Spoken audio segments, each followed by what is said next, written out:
ये कहानी है एक सुनीता नाम की लड़की की, जो एक छोटे से गांव की एक छोटी सी झोपड़ी में रहती थी। सुनीता के माता पिता बहुत गरीब थे और उनके पास बस इतने ही पैसे थे कि वो सुनीता को पढ़ा सकें। सुनीता एक सरकारी स्कूल में पढ़ती थी और सुनीता पढ़ाई में बहुत अच्छी थी और उसने 10वीं में बहुत ही अच्छे नंबर लिए थे, जिसके इनाम में उसे अपने स्कूल की तरफ से स्कॉलरशिप मिली है। सुनीता स्कॉलरशिप के मिलने पर बहुत खुश होती है और वो सोचती है कि इस स्कॉलरशिप के पैसों से मैं अपने लिए एक सिलाई मशीन खरीद लूंगी। सुनीता को कपड़े सीने का बहुत शौक होता है, इसीलिए वो अपने लिए एक सुंदर सी सिलाई मशीन खरीद लेती है और अगले ही दिन से वो कपड़े सीना शुरू कर देती है। पढ़ने लिखने के साथ साथ सुनीता को सिलाई कढ़ाई का भी बहुत शौक था। वो बचपन ही से सिलाई मशीन का काम सीखकर एक डिजाइनर बनना चाहती थी। वो सबसे पहले बाजार से खूबसूरत सा कपड़ा खरीद कर घर लाती है और अपनी सिलाई मशीन से अपनी माँ के लिए एक खूबसूरत सी साड़ी तैयार करती है।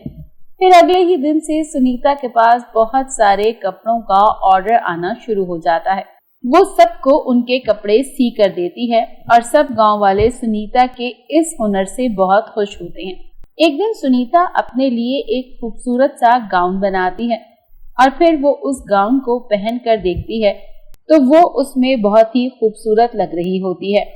अभी सुनीता अपने आप को शीशे में देख ही रही होती है कि उसके दरवाजे पर एक जोर की दस्तक सुनाई देती है।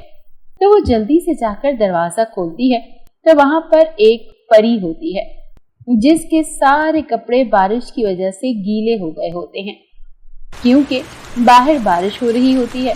परी सुनीता से कहती है, सुनीता, क्या मैं तुम्हारे घर में थोड़ी देर के लिए रह सकती हूँ? जब बारिश बंद हो जाएगी तो मैं चली जाऊंगी। सुनीता परी को अंदर आने की इजाजत देती है।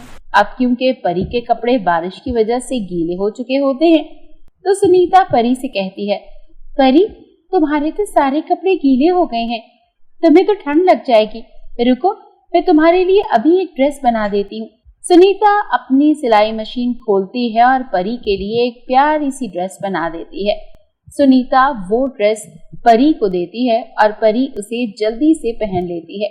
सुनीता के इस अच्छे रवैये की वजह से परी सुनीता से बहुत खुश होती है।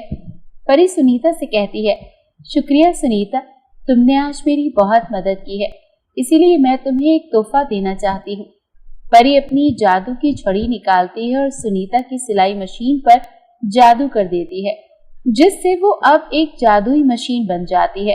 परी कहती है, सुनीता, तुम्हारी मशीन अब एक जादुई मशीन बन गई है। अब तुम्हें कपड़े बनाने की जरूरत नहीं है। तुम्हें जैसे ही कपड़े चाहिए होंगे तुम इस सिलाई मशीन को बोलो तो वो तुम्हें वैसे ही कपड़े बना देगी। ये कहकर परी वहां से चली जाती है। सुनीता सोचती है कि एक मशीन खुद से कपड़े कैसे सी सकती है। उसे परी की बात पर यकीन नहीं आता, लेकिन फिर भी वो सोचती है, चलो एक बार ट्राई करके देखते हैं। सुनीता मशीन से कहती है, ए जादुई मशीन, मुझे एक प्यारा सा चमचमाता जादुई फ्रॉक सी कर दो।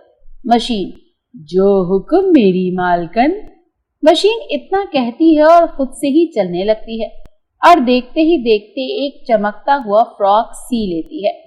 सुनीता ये देखकर बहुत ही हैरान होती है और तभी उसके दिमाग में एक आइडिया आता है। सुनीता कहती है, क्यों ना मैं एक कपड़ों की दुकान खोल लूं, इस तरह मुझे कुछ पैसे भी मिल जाएंगे जिससे मैं अपने माता पिता की मदद कर सकूंगी। तो अगले ही दिन सुनीता कपड़ों की दुकान खोल लेती है और उस दिन उसके पास बहुत सारे ऑर्डर्स आते हैं और देखते ही देखते सुनीता के कपड़े की दुकान मशहूर हो जाती है। लोगों को सुनीता के कपड़े बहुत पसंद आते हैं और देखते ही देखते हर बड़े बड़े शहर में सुनीता के कपड़ों की दुकान खुल जाती है। यूं सुनीता और उसके माता पिता हंसी खुशी एक अच्छी जिंदगी गुजारने लगते हैं।